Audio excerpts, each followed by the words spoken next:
Are you one of the many people like me who uses a CPAP, a continuous positive airway pressure machine? Do you snore, wake up tired every morning? Have you been told by your spouse that you stop breathing at night and it concerns him or her? Well, you're not alone. You may be thinking, hey, now that I've got this condition, will the VA grant me disability for that? Well, the answer is, as always, it's possible, but there are a lot of factors that go into it. And I'll apologize up front. This is a tricky subject. It causes a lot of confusion and a lot of hurt feelings. But I'm going to break it down for you without all the government jargon to the best of my ability. Okay, first thing, you need a current diagnosis. Typically, that means a sleep study. So you would know if you went through a sleep study. Nowadays, they're getting better. You can actually take one of the home. Your doctor may give you like a home test. It involves a device on your finger, a cannula under your nose, and usually like a chest strap type of device.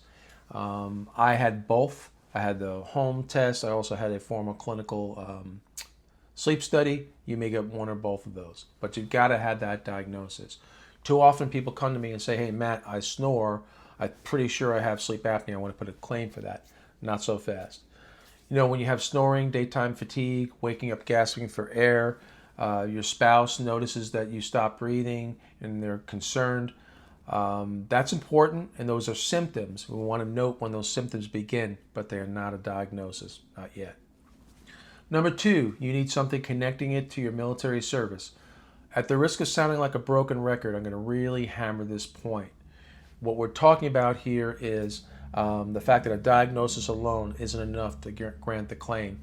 The VA needs supporting evidence connecting your current condition with your military service. And that link between the two is what's called a nexus, or a medical opinion of the likelihood that what you did in service is the reason why you are who you are now, why that condition exists. So nexus is everything. Nexus is a fancy way of just saying evidence of a medical link between your service and your current condition. So let that marinate, grab hold of that, because service connection, establishing those three components, is absolutely essential, not only to sleep apnea claims, but all claims other than presumptive claims. Another video. Now, you may say, hey, Matt, when I was in the Army back in the 50s or the 60s, no one knew what sleep apnea was. If you snored, you just figured you snored, and you drank a lot of coffee, and your friends who didn't sleep in the barracks because of your snoring are very mad at you. Okay, that's all anecdotal evidence, and I sympathize with that. It's very difficult to get a direct service connection claim. In other words, service connection can be arrived at different approaches. One is called direct meaning like there's evidence right there in service, you're on active duty, it's in your treatment records, basically one and done. Years go by now, and most veterans who aren't service connected for sleep apnea but have developed sleep apnea have developed it with other health conditions. And let's say some of those other health conditions were, through the claims process, they were service connected. Let's take diabetes, for example. So let's say you get out of service, you have diabetes. You may be a Vietnam veteran. You were boots in the ground. And through Agent Orange, presumptive exposure, you are granted diabetes. And let's say your diabetes is severe enough that it caused you to really pack on the weight, and you developed obesity, which is not uncommon with severe diabetes. Okay, there's medical reasoning behind where you are right now, where you got to your diabetes. It's also now well understood that if you're dealing with obesity, obesity alone is a cause or an aggravator of sleep apnea. So now we've got 3 points. Service connected for diabetes, boots on the ground in Vietnam, well established, granted. You develop obesity. You talk to your doctor about this. Doctor says, yeah, unfortunately, that's a common occurrence with diabetes. And oh, by the way, it's a common cause of sleep apnea. Well, now we have 1, 2, 3. They are linked. We have nexus going back and forth. So that's important. So now you may be one of many veterans now that are getting service connected for sleep apnea as a secondary condition. Sleep apnea secondary to diabetes by way of obesity. So it takes a little bit of work to kind of map that out, but it is possible. It's probably more than likely that most of you will get sleep apnea granted by the VA through that method. Number 3, the big question: what's the connection? I feel like we've kind of hammered this, but the bottom line is I want you to be sensitive to the fact that your first job in the claims process is to establish a nexus through the help of a medical opinion. That's job number 1.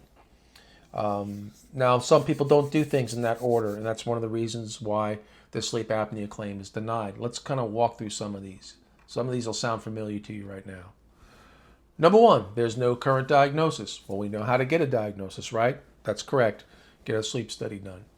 Number 2, the VA agrees you have sleep apnea, but there's no evidence connecting it to military service. The usual dodge is, well, there's no complaint of a sleep problem in your service treatment records 50 years ago, therefore we will not grant. Number 3, the medical opinion says the claimed condition didn't cause or aggravate the sleep apnea. This happens often with secondary claims. The medical opinion. So when you claim anything with the VA, 90% of the time they are going to send you to a VA contractor for what's called a C&P, compensation and pension, or just think claims exam. You're going to be sent to someone who's not your doctor. They may be a doctor, they may be a nurse practitioner, but they are there to represent the VA, not to represent you.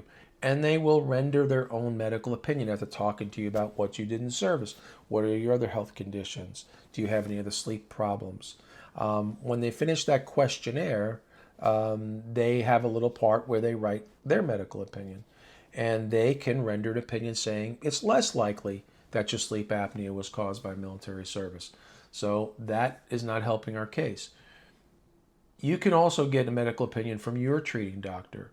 So if you provide an opinion and it's done by a qualified medical professional, it should, in theory, keep the VA from ordering their own medical opinion. So keep that in mind. All right, number 4, the evidence doesn't establish that the condition existed during service or that there's a sufficient connection between service and the current condition. They're starting to split hairs. We have covered that. Number 5, the claim doesn't explain the veteran's history clearly. Explain when the symptoms began, what people observed, when you were diagnosed, what treatment you're using, and if it's a secondary claim, what evidence supports the relationship. Now you want to pull out those witness statements, your own statement. You may have a buddy from service that remembers you complaining, drinking 3 cups of coffee in the morning, observing you snoring. Now those symptoms help establish the beginning of the timeline before you were even diagnosed. So there is a time and place for those symptoms in your claim, but you got to have the diagnosis. The symptoms help us establish timeline. Big question I get is, what about a CPAP? Continuous positive airway pressure, that big honking plastic, looks like an oxygen mask. CPAP machines are great. I use a CPAP machine. Veterans are usually very excited when they finally get a CPAP machine because it kind of acknowledges in their mind that they're dealing with sleep apnea and it's severe. Yes, a CPAP machine is evidence that you have moderate or worse sleep apnea and that you need a device to help you. But unless you answer service connection, it won't mean anything in the claim. If we win service connection, then the CPAP is important because the VA rates sleep apnea treated by a CPAP at 50% or higher under today's rules as of the date of this recording. So don't let the severity and the excitement about the 50% draw your attention away from the fact that our work before us is to win the service connection argument. Okay? So let's review real quick. What should you do before filing? Number 1, make sure you have a current diagnosis. How do we get that? That's correct, through a sleep study. 2, get a copy of your sleep study and understand what it says. It may say things like obstructive sleep apnea. It may say central sleep apnea. It may be a combination of the two. Remember, obstructive is usually when you have weight gain or the flesh of your neck is restricting that airway when you sleep. Central sleep apnea is a neurological issue. 3, document your symptoms and when they began. Again, symptoms are good for timeline. They don't replace a diagnosis, but they do help us argue the timeline. 4, think about your military service. Were there symptoms during service? Did anyone observe them? Are there service records that support your history? You'd be surprised what you can find in service records if you get a chance to review them or sit with your veteran service rep or order them from National Archives. A lot of us can't remember things that we brought up during our career, especially that many years ago. So review your service records. 5, if you're claiming sleep apnea is secondary to another service-connected condition, understand that you'll need evidence supporting that relationship. And I kind of walked through that a little while ago about diabetes to obesity to sleep apnea. But there could be many different pathways that are under the secondary relationship. Understand that. Talk about that with your doctor. So tell your story to your doctor and let them, as medical professionals, help you and give you feedback in the form of medical opinions. Those are crucial. So here's the big takeaway. So a successful sleep apnea claim isn't simply, I have sleep apnea and I want to submit a claim. You generally need to establish current diagnosis, something connecting your sleep apnea to your military service or to a service-connected condition, and the evidence supports that connection, usually medical evidence, supported with statements 9 times out of 10. And once again, service connection and the disability rating are 2 separate questions. Don't confuse using a CPAP with granting the service connection. All right, we covered a lot there. My name is Matt Webb. I'm a County Veteran Service Officer. If I can help you make sense of veterans benefits, then please subscribe to my channel. I look forward to the next one.